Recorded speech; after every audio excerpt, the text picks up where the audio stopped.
sometimes starting with just a bathroom for women. That's where it started some years ago. We were a liability to the corporate, right? Well, I have to create a bloody bathroom for these women now. Talk to me about how Road to Utopia was born and what do you see it as, the people behind it? Talk to us a little about that. The road's about 7, 8 years old, 2017. So I'm a teacher by profession. One of the things that I noticed when I was freelancing, because I come from an L&D space, and this is something I advocated as well all the time, right? We spoke about soft skills, we spoke about communication.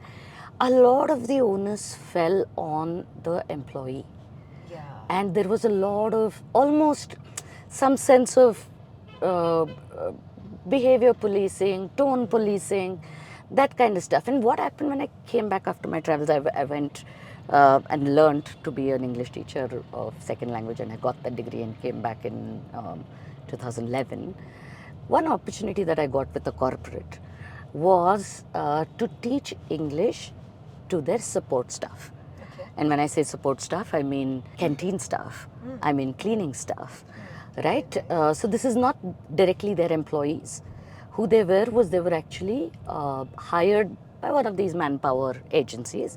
So they used to come to work on a Saturday when everyone else wouldn't. And that was when my class used to happen. So I used to take 4 hours of class with them. They got to sit in the class that they cleaned usually and learnt English. We taught, I taught something called English for absolute beginners.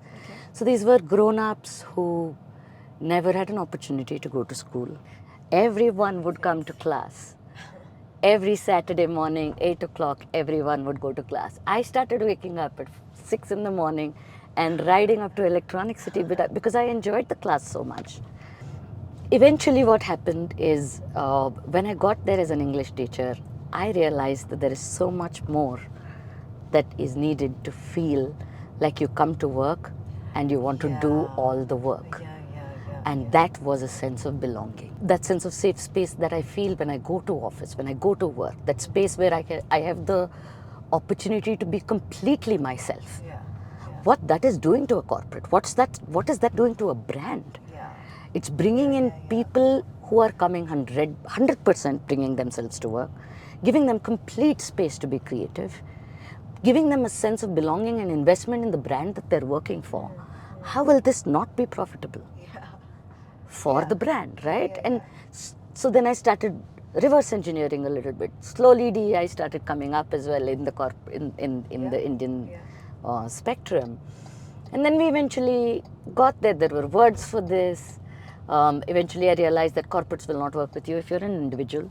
You have to have a GST registration, call yourself a company. And that's where the thought of Road to Utopia began. Is there any kind of work that Road really specializes in, or how is it? We do end-to-end DEI consulting. Okay. So when I say end-to-end, I mean today your organization would feel like, hey, this conversation's going on about DEI, who do I speak to about this? Call us. Right? What we'll do is we'll pick up the phone and we'll ask you certain questions. Right? Simple things like what is your hierarchy like? How many people are you?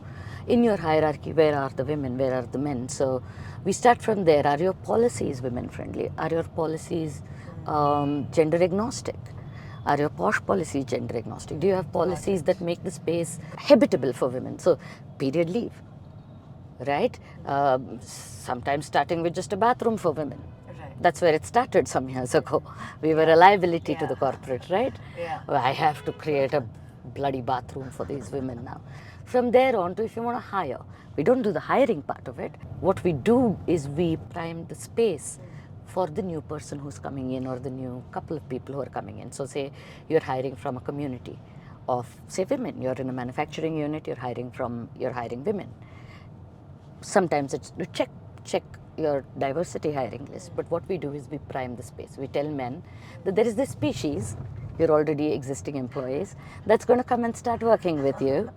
You may not have seen these people before, working, wearing uniforms, holding rigs, and doing some, heavy duty work, but this is what is going to happen. They're going to have a different bathroom.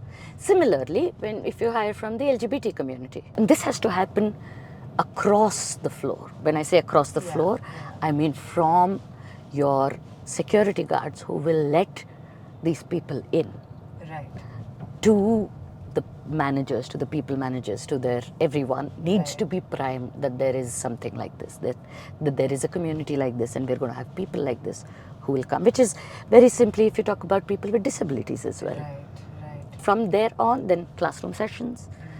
Then we will sometimes challenge you a little more. We talk about biases, unconscious biases, Okay. sometimes conscious biases.